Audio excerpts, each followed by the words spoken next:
This video is sponsored by Edolam Builders. Mental health, mental disorders നമുക്കിടയിൽ ഒരുപാട് ചർച്ച ചെയ്യപ്പെടുന്ന ഒരു സമയമാണിതല്ലേ.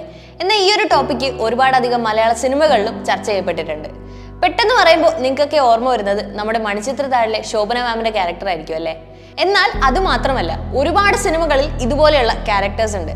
നമുക്ക് അവരെയൊക്കെ ഒന്ന് നോക്കിയാലോ.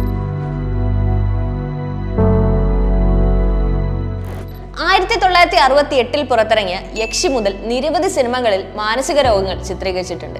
നമുക്ക് മണിച്ചിത്രത്താഴിൽ നിന്ന് തന്നെ തുടങ്ങാം അല്ലേ. 1993 ഫാസിലിന്റെ സംവിധാനത്തിലെത്തിയ ഈ ചിത്രത്തിൽ ശോഭനയുടെ ക്യാരക്ടറായ ഗംഗ മൾട്ടിപ്പിൾ പേഴ്സണാലിറ്റി ഡിസോർഡർ ഉള്ളതായി കാണിക്കുന്നു. ക്ലിനിക്കൽ സൈക്യാട്രിയിൽ പറഞ്ഞു കഴിഞ്ഞാൽ ഒരു ടെമ്പററി ലോസ് നമ്മുടെ മനസ്സിലുണ്ടാവുന്നു.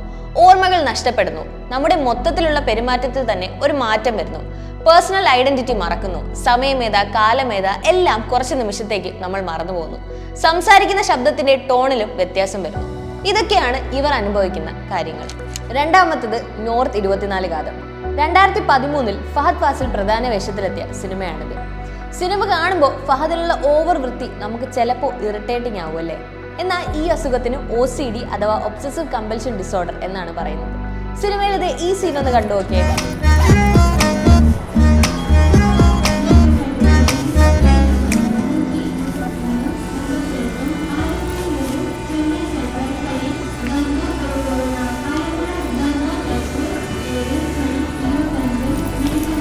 OCD ബാധിച്ച ഒരു സോഫ്റ്റ്വെയർ എഞ്ചിനീയറാണ് ഹരി. ഒരു പൊതു പണിമുടക്കിനിടെ അപ്രതീക്ഷിതമായി വരുന്ന ഒരു യാത്രയുടെ കഥയാണ് സിനിമ പിന്തുടരുന്നത്. തന്റെ അവസ്ഥയെ നേരിടാനും മറ്റുള്ളവരുമായി ബന്ധപ്പെടാനും പഠിക്കുമ്പോൾ യാത്ര പുതിയൊരു പരിവർത്തന അനുഭവമായി മാറുന്നു.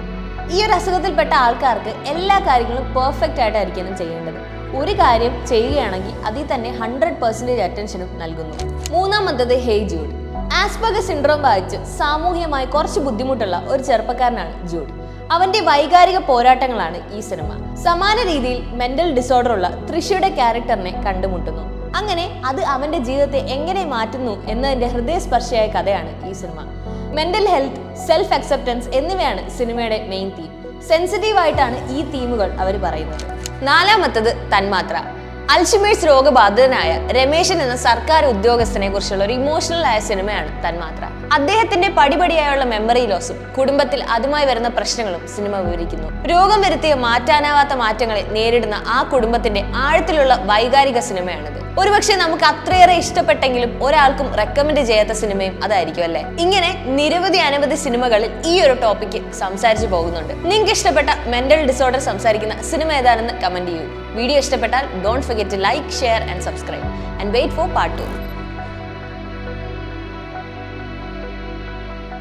ഒരു വീട് എന്ന നിങ്ങളുടെ സ്വപ്നത്തിന് നിറം പകരുവാനായി Etholam builders. Trained and expert ടെക്നീഷ്യൻസിന്റെ സഹായത്തോടു കൂടിയാണ് ഓരോ വീടും ഏതോളം ബിൽഡേഴ്സ് കസ്റ്റമൈസ് ചെയ്ത് കൊടുക്കുന്നത്. With Etholam builders, your dream of building a home is just a few steps away.